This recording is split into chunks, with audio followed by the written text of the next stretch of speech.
Good afternoon મિત્રો, હું દિશાંત પટેલ મીરા એકેડમીથી ફરીથી આપણે આવી ગયા છીએ. મૂળભૂત અધિકારોની આપણી સિરીઝ જે ચાલી રહી હતી એમાં આગળ આપણે વધવા જઈ રહ્યા છીએ. આપણે સમાનતાના અધિકારો ભણી ચૂક્યા છીએ. આરક્ષણની એક સારી એવી ડિબેટ આપણે કાલે જોઈ લીધી, બરાબર ને? હવે એનાથી આગળ મેં તમને કહ્યું હતું કે સમાનતાના અધિકારો 14 થી 18 માં, પછી મેં તમને કહ્યું હતું ને કે સ્વતંત્રતાના અધિકારો 19 થી 22. તો આજે આપણે જે ચાલુ કરવાનું છે એ છે સ્વતંત્રતાના અધિકારો 19 થી 22, બરાબર છે? પણ એની અંદર સૌથી મહત્વપૂર્ણ અનુચ્છેદ જે છે ને, જો મહત્વપૂર્ણ તો બધા જ છે, પણ અનુચ્છેદ 19 અને અનુચ્છેદ 21 આ બંને બહુ જ મહત્વના અનુચ્છેદ છે. તો આપણે બંનેને બહુ વિસ્તૃતમાં ભણીશું, હે ને? વિસ્તૃતમાં એને સમજીશું, કેમ કે એનાથી પ્રશ્નો પણ વધારે બને છે, પહેલી વાત. અને નાગરિકોને સૌથી વધારે જે સ્વતંત્રતા પ્રદાન કરતા જે અનુચ્છેદ છે, સ્વતંત્રતા પ્રદાન કરતા, એ આ બે જ છે, 19 અને 21, બરાબર છે? તો આની અંદર આપણને કઈક એવી સ્વતંત્રતાઓ મળે છે કે જે સ્વતંત્રતાઓ આપણી જોડેથી સંવિધાનની અંદરથી આપણને મળે છે કે જે સરકાર પણ છીનવી શકે એમ નથી. પણ એક વસ્તુ સમજજો, સ્વતંત્રતા કોઈ પણ વસ્તુની હોય એ ક્યારેય રિસ્ટ્રિક્શન વગર ના હોય. મતલબ તમને કંઈક કરવાના અધિકાર સ્વતંત્રપૂર્ણ છે, પણ એની અંદર એવું ના હોય કે તમે કંઈ પણ કરો એ ચાલે, હે ને? તો સ્વતંત્રતા હંમેશા સીમિત હોય, અસીમિત ના હોય, હે ને? એટલે એ અસીમિત ના હોય એટલા માટે આપણે એને સીમિત કહીએ. તો સીમિત સ્વતંત્રતાઓ આપણને મળે છે, એનો મતલબ કે જ્યારે તમને કોઈ એવું કહે કે મૂળભૂત અધિકારો સીમિત છે કે અસીમિત છે, તો એનો જવાબ આવે છે અસીમિત. હું ધારો તો તમને આગળ બી કહી શકત, પણ હું તમને અહીંયા આગળ કેમ કહું છું? કેમ કે તમે પહેલા એ સમજો કે સ્વતંત્રતાનો મતલબ શું છે, બરાબર ને? સ્વતંત્રતાનો મતલબ સમજીશું ત્યારે ખબર પડશે કે આપણી લિમિટ કેટલી છે ને આપણી લિમિટ કેટલી, આપણે ક્યાં આગળ લિમિટમાં રહીશું ને ક્યાં લિમિટની બહાર નથી જવાનું. આપણે એ જ્યારે આપણને ખબર પડશે ત્યારે જ ખબર પડશે કે સીમિત છે કે અસીમિત છે, બરાબર? તો એકચ્યુઅલી જ્યારે એમ કહીએ ને આપણે કે મૂળભૂત અધિકારો સીમિત છે, એ સીમિતની વ્યાખ્યા આપણને સ્વતંત્રતાના અધિકારોથી મળે કે સ્વતંત્રતાના અધિકાર છે, પણ આ સ્વતંત્રતા અસીમિત નથી, સીમિત છે, બરાબર છે? તો જ્યારે હું લખું, જ્યારે આપણે કહીએ ને કે મૂળભૂત અધિકારો કેમ સીમિત છે, એનું કારણ છે સ્વતંત્રતાના અધિકારો, બરાબર? તો અહીંયાથી આપણે એવું કહી શકીએ, તો શું કહેવાય છે કે સ્વતંત્રતા ના અધિકારો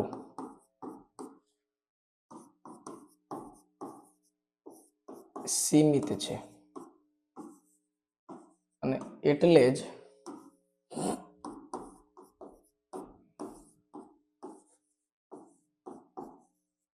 મૂળભૂત અધિકારોને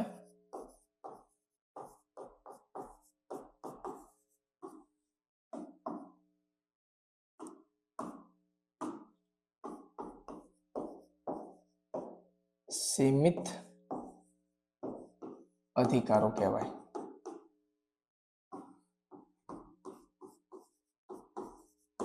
પડી ખબર? આગળ હું તમને કહી દઉં, જ્યારે આપણે આની ચર્ચા કરતા ને ત્યારે હું તમને કહી શકતો હતો કે આ સીમિત છે, પણ જ્યાં સુધી એનું કારણ ના આવે એની પહેલા હું તમને કહી દઉં તો એક વખત બરાબર થયું. હવે આપણને એનું રીઝન પણ ખબર છે કે કેમ સીમિત છે. તો સીમિત શબ્દ આપણને યાદ રહી જશે કે સ્વતંત્રતાના અધિકારો સીમિત છે, બરાબર? હવે જો અનુચ્છેદ 19 જે છે ને, એ આપણને વાણી અભિવ્યક્તિની, હે ને, શસ્ત્રહીન સંગઠન બનાવવાની, સહકારીઓ બનાવવાની, ભારતમાં આવાગમન કરવાની, વેપાર વાણિજ્ય કરવાની, નિવાસ કરવાની વગેરે સ્વતંત્રતાઓ આપણને આપે છે, જે અલગ અલગ અનુચ્છેદોથી આપણને જોવા મળે છે. હવે શું કહે છે આમાં જુઓ, તો કે નાગરિકોને 6 પ્રકારની સ્વતંત્રતા છે. 19(1) આવું કહે છે, અને પછી એ એકના જ પેટા પ્રકારો છે, મતલબ કે એના ઉપખંડો છે, હે ને? જો આમાં એક શું છે, એ શું છે, એ આપણે આગળ હું તમને જ્યારે ડિટેલની અંદર ભણવાનું હશે ને કે અનુચ્છેદ કોને કહેવાય. હાલ તમે જે કરી રહ્યા છો એ શું છે કે જ્યારે તમે રિવિઝન મોડ ઉપર આવો ત્યારે તમને આખી સિરીઝ કામ લાગશે, બરાબર? પણ જ્યારે આપણે પહેલેથી આને શરૂ કરીશું ત્યારે હું તમને કહીશ કે સંવિધાનમાં શરૂઆત કઈ રીતે થાય, અનુચ્છેદ કોને કહેવાય, પછી એની અંદર આર્ટિકલ 1A હોય તો એને શું કહેવાય, પછી એક માનો કે અનુચ્છેદ 19(1) શું છે, પછી 19(1) હોય તો એને શું કહેવાય, મતલબ આ એકને એને શું કહેવાય, એ પણ આપણે આગળ ચર્ચા કરીશું. તો જો અનુચ્છેદ 19 આપણને શું કહે છે કે 6 પ્રકારની સ્વતંત્રતા છે. એકચ્યુઅલમાં તો અનુચ્છેદ જોશો ને ત્યારે તમને 7 પ્રકારની સ્વતંત્રતા દેખાશે, પણ હાલ વર્તમાનમાં આપણી જોડે 6 પ્રકારની સ્વતંત્રતા છે. બરાબર છે?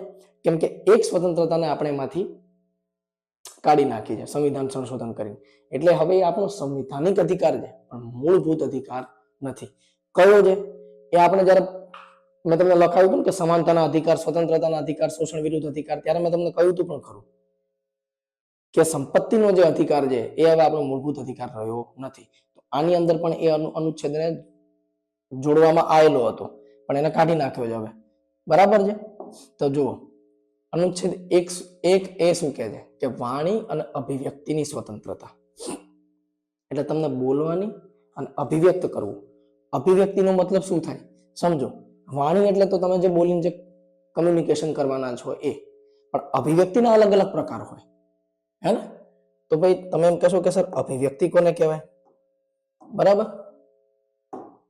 તો આ જે અભિવ્યક્તિનો મતલબ છે એ અભિવ્યક્તિ એટલે કે તમે લિખિતમાં, મૌખિક રીતે, બરાબર ને, કે પછી કોઈ લેખ આપીને, એવી રીતે તમે જે તમારે જે કહેવું છે એને તમે એક્સપ્રેસ કરો છો, એને તમે અભિવ્યક્ત કરો છો, તો એ અભિવ્યક્તિમાં આવી જશે. જેમ કે એક્ઝામ્પલ, ભાઈ આપણું ન્યૂઝપેપર જે છે એ ન્યૂઝપેપર શેમાં આવશે? રાઈટ? ન્યૂઝપેપર આવશે અભિવ્યક્તિની સ્વતંત્રતામાં. પછી આપણા જે મૂવી વગેરે બને છે, જે નાટકો બને છે, એ શેના ઉપર આવશે? તો કે સર અભિવ્યક્તિની સ્વતંત્રતામાં. બરાબર ને?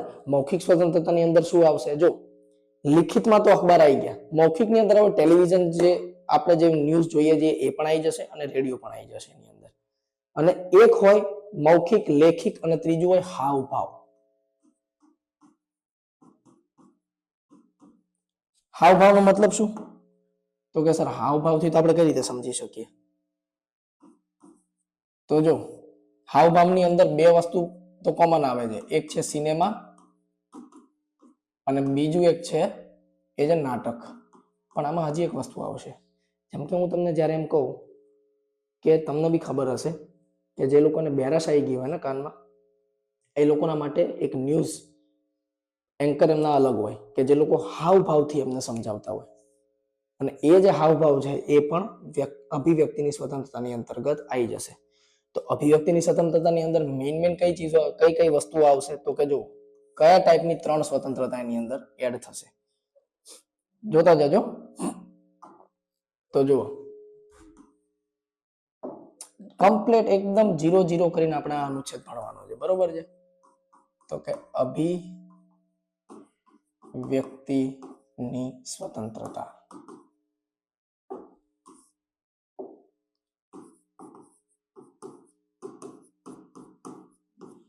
બરાબર છે? તો અભિવ્યક્તિની સ્વતંત્રતા 19(1) આપણને આવું કહે છે. 19(1) એ આવું કહે છે ને આપણને. તેમાં અભિવ્યક્તિની સ્વતંત્રતા શું છે? તો કે મેં હમણાં તમને જે 3 કહીએ, કઈ 3? તો કે સર એક છે લેખિત, એક છે મૌખિક અને એક છે હાવભાવ. જો સુપ્રીમ કોર્ટ દ્વારા ડિફાઇન છે, ઇન્ડિયન એક્સપ્રેસ ન્યૂઝપેપર કેસ 1985માં સુપ્રીમ કોર્ટે કહ્યું હતું કે અભિવ્યક્તિની સ્વતંત્રતાની અંદર 3 પ્રકારની સ્વતંત્રતાને આપણે સામેલ કરી શકીએ. લેખિતની અંદર આપણે કયું કીધું? તો કે ન્યૂઝપેપર,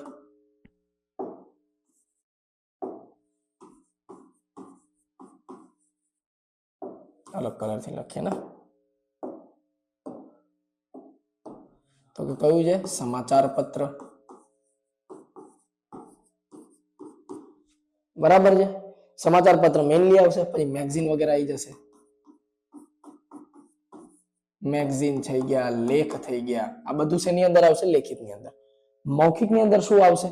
તો કે સર એક તો આવશે ટેલિવિઝન ન્યૂઝ,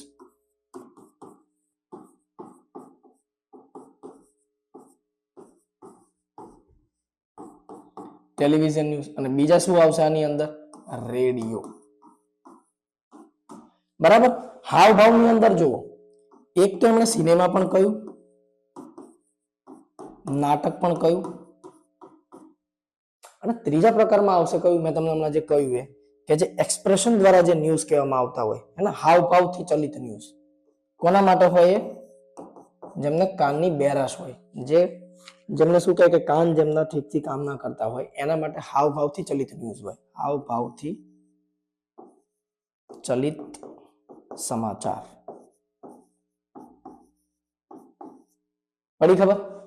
તો આ છે અભિવ્યક્તિની સ્વતંત્રતા. તો વાણી તો તમને ખબર પડી જ ગઈ, પણ અભિવ્યક્તિ શું હતું એ આપણે સમજ્યા. હવે જો રિસ્ટ્રિક્શન આની અંદર 8 પ્રકારના છે, બરાબર છે. અહીંયા આગળ જે મેં મેઇનલી 2 લખ્યા છે કે ફોન ટેપિંગનો વિરોધ અને પ્રેસની સ્વતંત્રતા. પ્રેસની સ્વતંત્રતાનો મુદ્દો આપણે ક્યાંથી જોયો? મેં તમને હમણાં જ કીધું કે ઇન્ડિયન એક્સપ્રેસ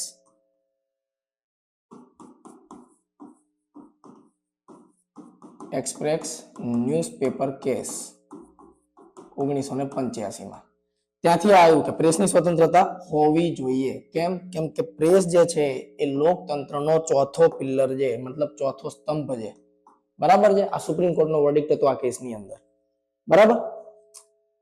તો 19(1) આપણને આવું કંઈક કહે છે.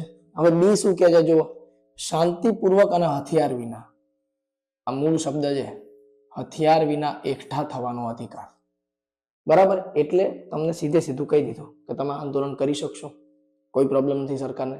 તો તમને જે આંદોલન કરવાનો હક મળે છે, હે ને, તમારી માંગ જનરેટ કરવાનો હક મળે છે, કે લોકો ભેગા થઈ અને એક કોમન માંગ કરે એવો આપણને અધિકાર આપે છે 19(1)(b). પણ એ કેવો હોવો જોઈએ? તો કે શાંતિપૂર્વક અને હથિયાર ન હોવા જોઈએ. ત્રીજી વસ્તુ સેમ કે છે આપણને, ઓકે, આ શંખ નથી, સંઘ છે. સંઘ, સંગઠન અને સહકારી મંડળીઓ રચવાનો અધિકાર, બરાબર. જો સહકારી મંડળી શબ્દ આપણા સંવિધાનની અંદર નહોતો, બરાબર ને. 19(1)(c) જ્યારે લખાયો ત્યારે એની અંદર સહકારી મંડળીનો શબ્દ નહોતો. આ શબ્દ આપણને ક્યાંથી મળે છે?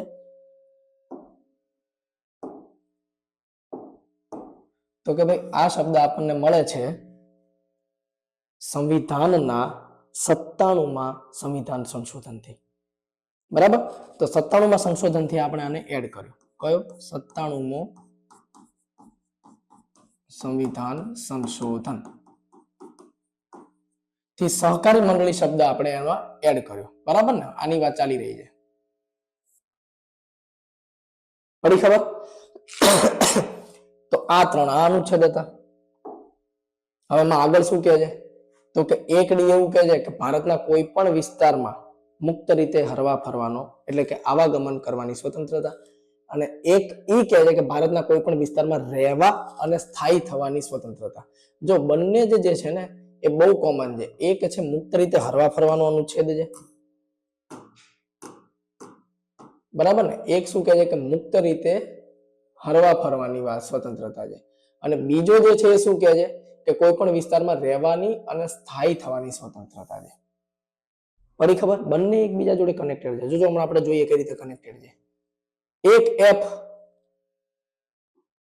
આ સમિતિ નથી, સંપત્તિ છે, સંપત્તિનો અધિકાર લખી દીધું છે મેં, જેને આપણે 44માં સંવિધાન બંધારણીય સુધારામાં 1978 પ્રમાણે આપણે રદ કરી દીધો હતો. અચ્છા, 31મો અનુચ્છેદ જે છે ને એ પણ આના થ્રુ જ રદ થયેલો છે. જે સંવિધાનની અંદર જે સંપત્તિનો અધિકાર છે એને આપણે અહીંયા આગળથી રદ કર્યો છે, બરાબર. અને 1G શું કહે છે? કોઈ પણ વ્યવસાય કે ધંધો, રોજગાર કે વેપાર કરવાની સ્વતંત્રતા. આ બધી સ્વતંત્રતા થઈ ગઈ. તો તમને એવું થશે સર સ્વતંત્રતા તો બધી ભરીને આપી છે, પણ સ્વતંત્રતાઓ અસીમિત નથી ને. પહેલા જ આપણે ચર્ચા કરી. તો આ બધી સ્વતંત્રતા છે કેવી? અસીમિત સ્વતંત્રતા છે. કઈ રીતે અસીમિત છે હવે જોઈએ આપણે. હવે હું અહીંયા લખું કે 19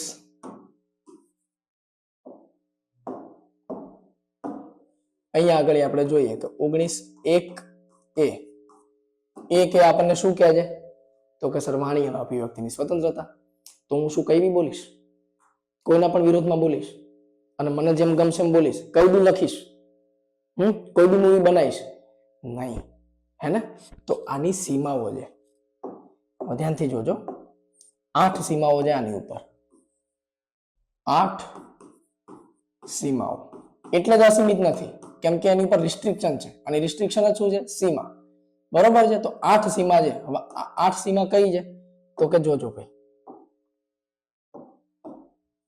નંબર 1,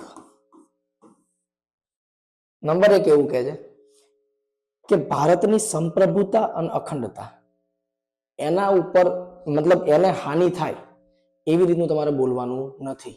હવે જેવું મેં કીધું કે તમે એવું નહીં બોલી શકો એનો મતલબ નહીં, તો મતલબ નિષેધ. નિષેધ શબ્દ હું વાપરું તો સંવિધાન જે અનુચ્છેદ 19 છે એ કયા પ્રકારનો અનુચ્છેદ થઈ જશે? નકારાત્મક. પડી ખબર? અહીં હું લખી દઉં કે આ કઈ રીતનો અનુચ્છેદ છે? નકારાત્મક અવધારણા છે. કેમ? કેમ કે રિસ્ટ્રિક્શન આપેલા છે ને તમને, રાઈટ? પડી ખબર? તો જો એટલા માટે જ આપણે બધું એક સાથે હું તમને ડિટેલમાં લખીને કેમ નથી આપતો, તમને ધ્યાનથી સમજતા જશો તો બહુ જ ઈઝી છે. પડી ખબર? જો હું ભૂલી ગયો તો પણ મને કેમ એકદમ યાદ આવી ગયું, કેમ કે મેં એ રીતે જ યાદ રાખ્યું છે કે ભાઈ જ્યાં આગળ નિષેધની વાત આવશે ત્યાં આગળ નકારાત્મક અવધારણા આવી જશે. બરાબર છે ને? તો જેવું મેં તમને આગળ નિષેધ કીધું તો મને પોતાને યાદ આવી ગયું કે ભાઈ તો નકારાત્મક અવધારણા છે. બરાબર. હવે 8 સીમાઓ શું છે એ 8 સીમાઓ જોતો. એક જો 8 સીમાઓમાં અહીંયા હું લખી દઉં કે નિષેધાત્મક સીમા.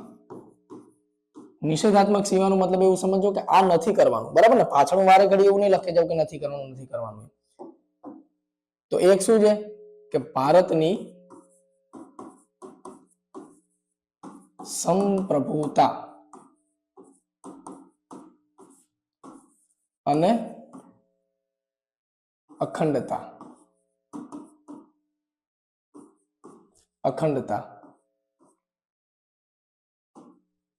ની ઉપર તમે કઈ બી એલફેલ બોલી નહીં શકો, કઈ લખી નહીં શકો. બરાબર છે? પહેલી સીમા થઈ ગઈ. હવે બીજી સીમા શું કહે છે? તો કે બીજી સીમા એવું કહે છે કે લોક વ્યવસ્થા અને કાયદા વ્યવસ્થા ના વિરોધમાં તમે નહીં જઈ શકો. આ બે જળવાઈ રહેવું છે. તમે ચાહે ગમે તેવું આંદોલન કરતા હોય, આંદોલનની ના નથી. બરાબર ને? આંદોલનની તો તમને છૂટ આપી છે, પણ એના રિસ્ટ્રિક્શન છે કે તમે લોક વ્યવસ્થા એટલે કે પબ્લિક ઓર્ડર કે પછી લો ઓર્ડર, હે ને? તો લો અને બંનેને મેન્ટેન કરવાના છે તમારે. પબ્લિક ઓર્ડર અને લો ઓર્ડર ને બંનેને તમે મેન્ટેન કરીને ચાલશો, લો એન્ડ ઓર્ડર ને, ત્યારે જ તમને શું કહે કે કરવાની છૂટ મળશે. અધરવાઇઝ તમે કાનૂન હાથમાં પર લઈ લીધો તો પછી સરકાર જોડે પૂરેપૂરો મોકો છે કે હવે તમને એની સજા મળશે. કેમ કે અહીંયા આગળ શું કીધું છે? એનો નિષેધ કરી દીધો છે. જો અનુચ્છેદ ખાલી આપણને અધિકાર નથી આપતું, એની જોડે ક્યાં અટકવું એ પણ કહે છે, અને આ એ જ છે. બરાબર ને? અને જ્યારે અનુચ્છેદ એમાં મૌન થઈ જાય કે એ ના બોલે તો તમને એ વસ્તુ સુપ્રીમ કોર્ટ કહેશે, અને એ જ પોલિટી છે. ખબર પડી? ખાલી બંધારણ નથી, પોલિટી પણ જે જોડે. જ્યાં આગળ અનુચ્છેદ નહીં બોલતો હોય કે આવું છે, અને એવો કોઈ કેસ જો સુપ્રીમ કોર્ટમાં જતો રહ્યો અને સુપ્રીમ કોર્ટને એવું લાગ્યું કે હા સમાજ માટે હાનિકારક હોઈ શકે છે, તો એની અંદર સુપ્રીમ કોર્ટ નિર્ણય લઈ અને એની સીમા બાંધી શકે કોઈ પણ અનુચ્છેદની. બરાબર છે? ત્રીજું શું કહે છે? તો કે ત્રીજું એવું કહે છે કે તમારામાં સદાચાર અને નૈતિકતા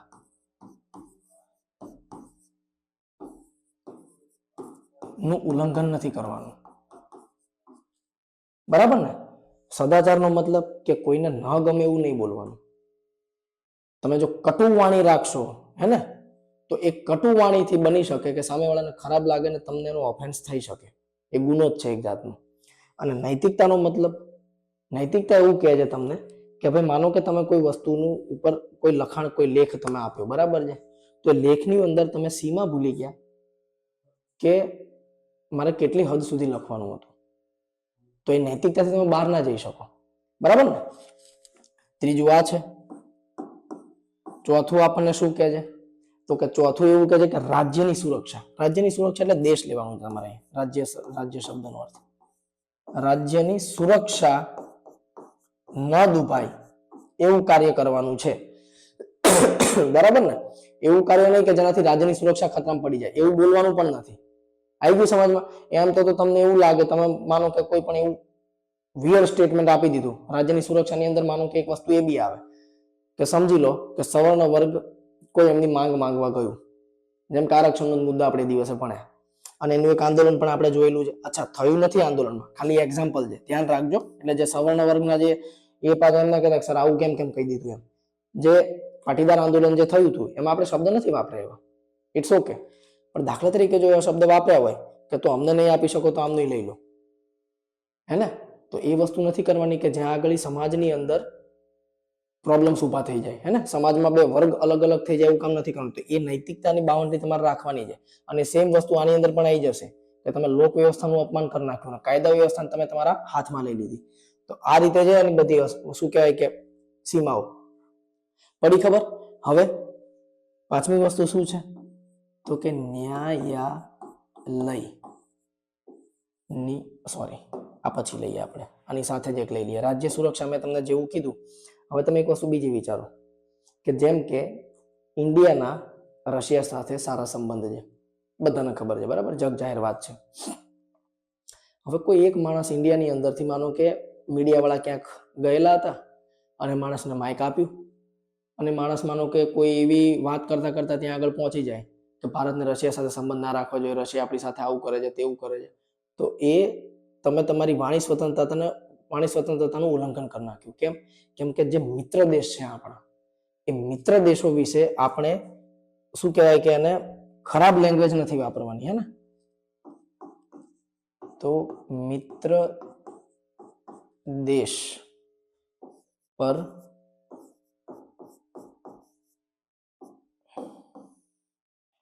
લખી પણ ના શકો, કઈ બી લખવું હોય તો પણ ધ્યાન રાખવું પડે, બરાબર ને?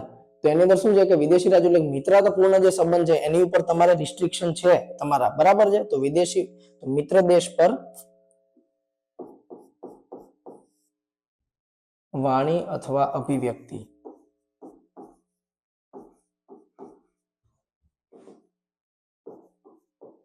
બંધન એટલે કે આ રિસ્ટ્રિક્શન છે, બરાબર ને? એના ઉપર ગમે તે નહીં બોલી શકો. ક્યાં આગળ આવ્યા હતા આપણે તો કે જો 5 સુધી પહોંચ્યા. હવે આવશે છઠ્ઠું.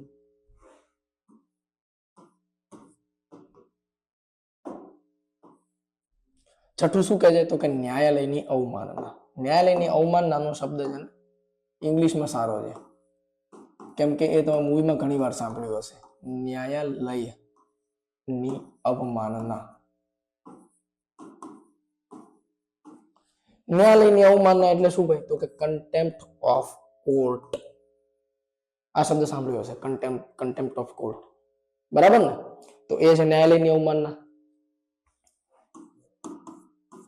7મો નંબર એવું કહે છે આપણને કે માનહાનિ, હે ને? મતલબ માનહાનિ તો તમને ખબર જ હશે, કોઈનું માન છીનવાઈ જાય એવું કામ નહીં કરવાનું, એ રીતનું બોલવાની મનાઈ છે કે અભિવ્યક્તિ કરવાની મનાઈ છે. નહીં તો એવું થશે, સમજો તમે કે માનો કે કોઈ બે જણા બિઝનેસમાં એકબીજાના સામે કોમ્પિટિશનમાં છે, બરાબર છે? અને પૈસા એમની જોડે લોટ છે અને વાણી સ્વતંત્રતા અસીમિત નથી. તો એવા કેસમાં તો કોઈ કંપની, માનો કે એની કોમ્પિટિટર કંપની છે, એના વિશે કોઈ બી ન્યૂઝની અંદર કોઈ એવા ખબર આપી દે, નેગેટિવ ન્યૂઝ, હે ને? પણ એ તમે કરી શકવાની સ્વતંત્રતા નથી, કેમ કે શેની અંદર આવશે? માનહાનિની અંદર આવશે. અને છેલ્લું છે અપરાધ ઉદ્દીપન. ઉદ્દીપન એટલે કે એને ઉકસાવવું, હે ને? ઉકસાવવું, ઉકસાવવું એમ કે અપરાધ ઉત્પન્ન થઈ જાય એવું કઈ સ્ટેટમેન્ટ નથી વાપરવાના. જેમ કે એક્ઝામ્પલ હું તમને આપું કે ભાઈ જે વખતે અન્ન આંદોલન થયું હતું તો અન્નના આખો દેશ માનતો હતો, આખા દેશની જનતા અન્નની સાથે હતી, રાઈટ? હવે એવામાં અન્નાને ખબર હતી કે મારા એક અવાજ ઉપર લોકો કંઈ પણ કરવા તૈયાર છે. તો માનો કે અન્ના કઈ એવું કઈ બોલી ગયા હોત આડાવડું, કે એમણે કઈ એવું કીધું હોત કે જાઓ સંસદ ઉપર કબજો કરી લો. જો આવું નેગેટિવ સ્ટેટમેન્ટ વાપરો તમે, એનો મતલબ કે તમે અપરાધને ઉદ્દીપન કર્યું છે, તમે ચડાયા લોકોને, કેમ કે લોકો તમારી વાત માની રહ્યા છે. તો આ વસ્તુની પણ મનાઈ છે. તો આ 8 ટાઈપના રિસ્ટ્રિક્શન આપેલા છે. પડી ખબર? હવે ધ્યાનથી સમજજો. હવે એમાં જે આ 1, 2 અને 3, આ 3 જે છે ને, ભારતની સંપ્રભુતા અને અખંડતા, લોક વ્યવસ્થા અને કાયદા વ્યવસ્થા, સદાચાર અને નૈતિકતા, આ અનુચ્છેદ 19(1)(b) ને પણ લાગુ પડે છે, આ જ સીમાઓ. અને આ જ સીમાઓ અનુચ્છેદ 19(c) ને પણ લાગુ પડે છે. 19(b) શું કહેતું હતું? શાંતિપૂર્ણ અને શસ્ત્ર વિહીન સંમેલનની સ્વતંત્રતા. અને 19C શું કહે છે? 1C 19(1)C શું કહે છે? સંગઠન બનાવવા અને સહકારી સમિતિ બનાવવાની સ્વતંત્રતા. તો એની અંદર તો ત્રણે ત્રણ કહે છે કે તમે એવી રીતે કોઈ સંગઠન વગેરે ના બનાવી શકો કે જે દેશ વિરોધી કામ કરતું હોય. હવે જેમ કે એનો મતલબ શું? નક્સલી. તો નક્સલી સંગઠનનું કામ શું હોય? સરકાર વિરોધી. સરકાર વિરોધી એટલે સરકાર કોણે બેસાડી? દેશના લોકોએ. દેશ વિરોધી એક્ટિવિટી થઈ ગઈ. તો નક્સલાઇટ એની અંદર આવશે. એટલા માટે કહે છે શું? કે ભારતની સંપ્રભુતાને અખંડતાને પાર ના થવા જોઈએ લોકો. First thing. બરાબર. સેકન્ડમાં લોક વ્યવસ્થા અને કાયદા વ્યવસ્થા કેમ કહે છે? કેમ કે મેં તમને કહ્યું ને કે આંદોલનની છૂટ આ જ તમને આપે છે.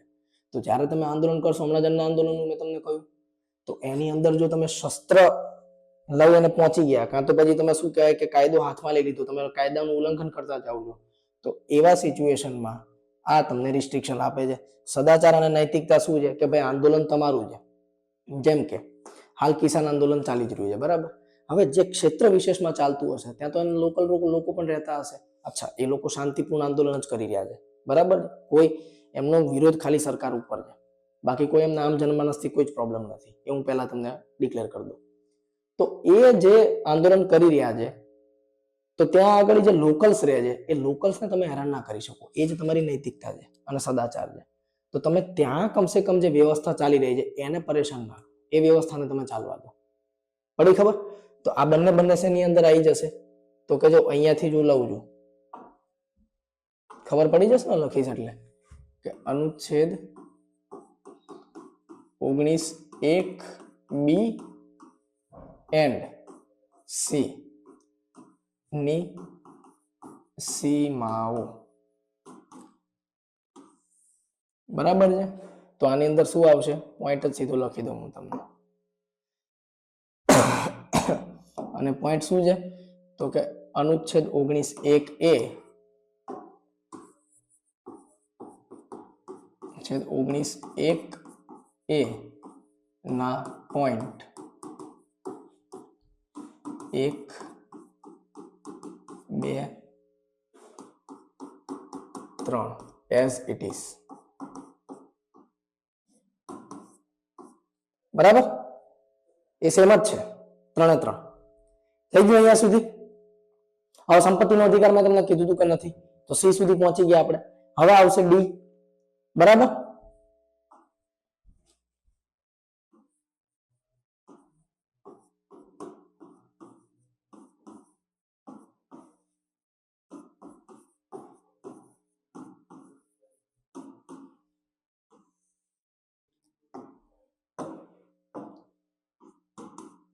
જુઓ ભાઈ, પેલા તો એક ડી તમને કહે છે શું એ જુઓ, કે ભારતના કોઈ પણ વિસ્તારમાં, હે ને, ભારતના કોઈ પણ વિસ્તારમાં ક્યાંય પણ આવાગમનની સ્વતંત્રતા. પડી ગઈ ખબર? તો શું કહે છે? આવાગમનની સ્વતંત્રતા. આગળથી અનુચ્છેદ જોઈ લેજો, પછી અહીંયા આગળ નોટ કરજો. તો આવાગમનની સ્વતંત્રતા છે એનો મતલબ કે ક્યાંય પણ આવાગમનની સ્વતંત્રતા છે. હે, એવું કઈ ખરું? તો કે એવું નથી. આવાગમનની સ્વતંત્રતા. અચ્છા, અને ઈ શું કહે છે? સોરી, અહીંયા આગળ આપણે ભૂલ થઈ ગઈ. મેં તમને આગળ સ્ટાર્ટિંગમાં કહ્યું હતું કે ડી અને ઈ બંને સેમ જેવા છે. જો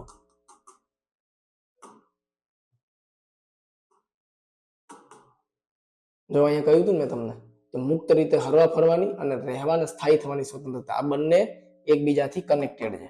કઈ રીતે કનેક્ટેડ છે? ડી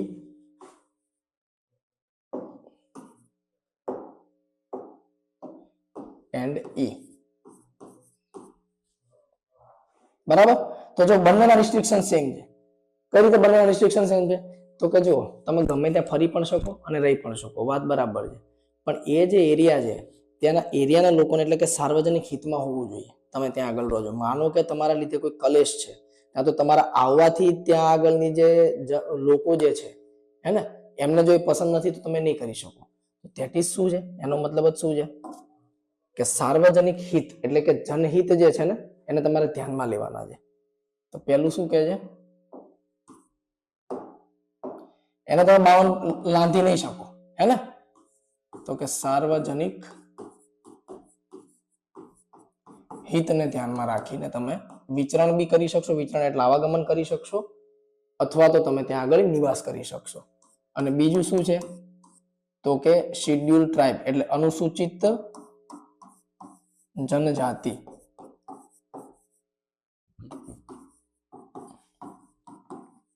જનજાતિ વિસ્તાર,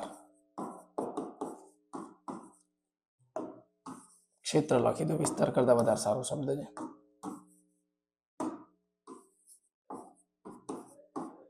કેમ અનુસૂચિત જાતિ ક્ષેત્રને તમે એમાં લઈ લીધા? તો મેં તમને એ દિવસે જ કીધું હતું કે મેઇન સ્ટ્રીમ સમાજથી કટ થયેલા છે, એટલે અચ્છા સમાજ સાથે જોઈન થાય છે એવું કશું જ નથી, જોઈન નથી થતા, પણ મેઇન સ્ટ્રીમ સમાજથી એ ઓલવેઝ એવું ચાહતા હોય છે કે અમે અલગ રહીએ. હવે ત્યાં આગળ બી લિટરસી રેટ જેમ જેમ વધતો ગયો છે, આપણા મેઇન સ્ટ્રીમ સમાજની અંદર આપણી જોડે ઘુલી મળીને રહે છે હવે એ લોકો, એનો કોઈ પ્રોબ્લેમ નથી, પણ એમનું કલ્ચર અલગ છે.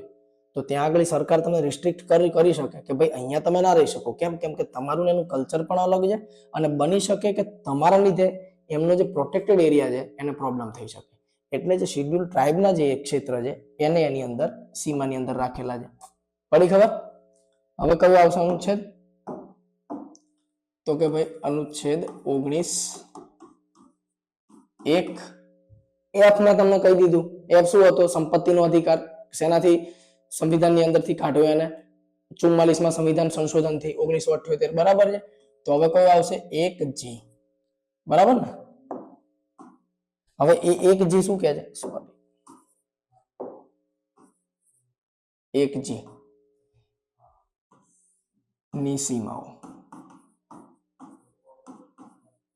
શું કહે છે? 1G ધંધો, વ્યાપાર, રોજગારની સ્વતંત્રતા.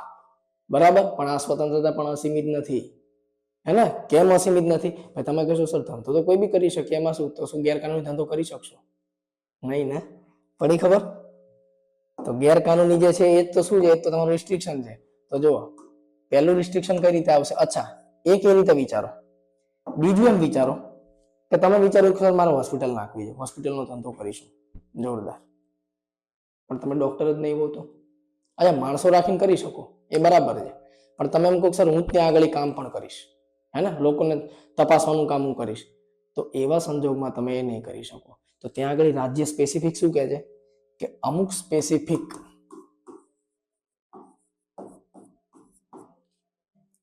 સ્પેસિફિક એટલે કે અમુક જે રોજગાર છે, અમુક રોજગારોમાં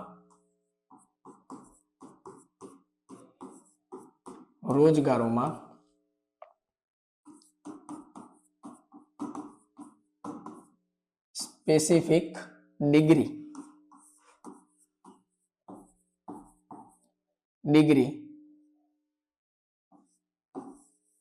ની જરૂર. એક્ઝામ્પલ શું હોઈ શકે આનું? ડોક્ટર. બરાબર ને?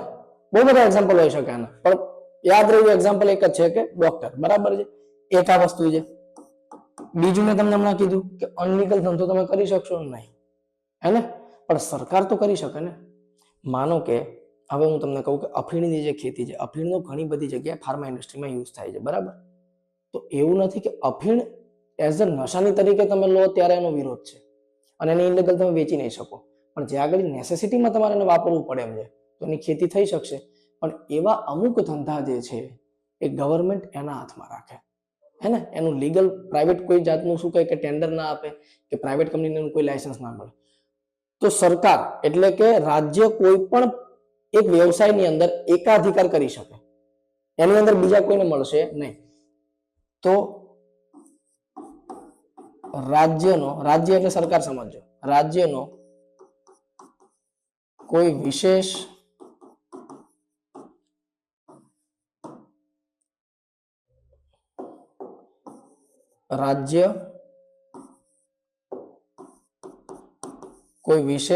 ધંધા કે વ્યવસાયમાં એકાધિકાર કરી શકશે.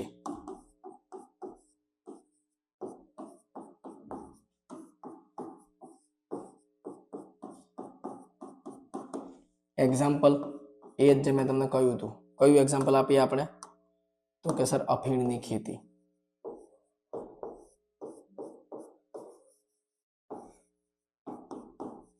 આ રાજ્ય પોતે કરે છે. તમે મિર્ઝાપુર સિરીઝ પણ જોઈ હશે ને, તો એની અંદર પણ આ વસ્તુ દેખાડે છે, હે ને?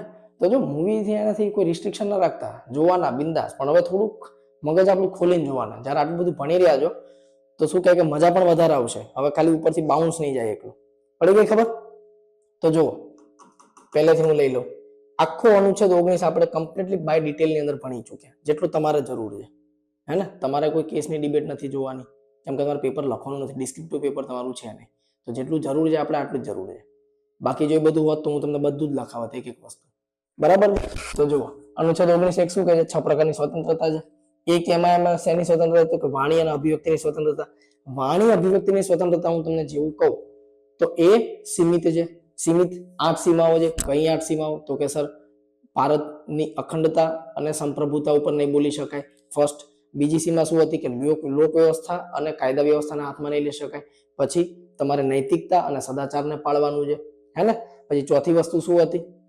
તો કે સર, મિત્ર દેશ જે છે આપણા, એના વિરુદ્ધમાં નહીં બોલી શકાય. પછી રાજ્ય સુરક્ષા ખોરવાય એવું કંઈ નહીં બોલી શકાય. બરાબર ને? ન્યાયાલયના અગેન્સ્ટમાં નહીં જઈ શકાય, એટલે કે કન્ટેમ્પ્ટ ઓફ કોર્ટ ના કરી શકાય. માનહાનિના મુદ્દા અને અપરાધ ઉદ્દીપન થાય એવું કશું આપણે બોલી નહીં શકાય. એ એની 8 મર્યાદાઓ હતી. હવે એના જ 3 પોઈન્ટ શેમાં આવશે? તો કે 1B અને 1C. 1B અને 1C શું કહે છે? કે શાંતિપૂર્વક હથિયાર વિના એકઠા થવાનો અધિકાર. બી આવું કહે છે. સી એના જેવું સેમ છે, કે સંગઠન અને સહકારી મંડળી રચવાનો અધિકાર. બરાબર ને? સહકારી મંડળી મેં તમને જેવું કીધું એ ક્યાંથી આવી? તો કે સંવિધાનના 97માં સંશોધનથી સહકારી મંડળી આપણે શબ્દ ઉમેર્યો 1C ની અંદર. બંનેના રિસ્ટ્રિક્શન શું હતા? તો કે સર, જે 1A ના જે 3 પોઈન્ટ છે એ જ કયા? તો કે ભારતની એક અખંડતા અને સંપ્રભુતા. બીજું, લોક વ્યવસ્થા અને કાયદા વ્યવસ્થા. ત્રીજું, નૈતિકતા અને સદાચાર. બરાબર? પછી કયું છે? તો કે 1D. 1D અને 1E એક જેવા છે.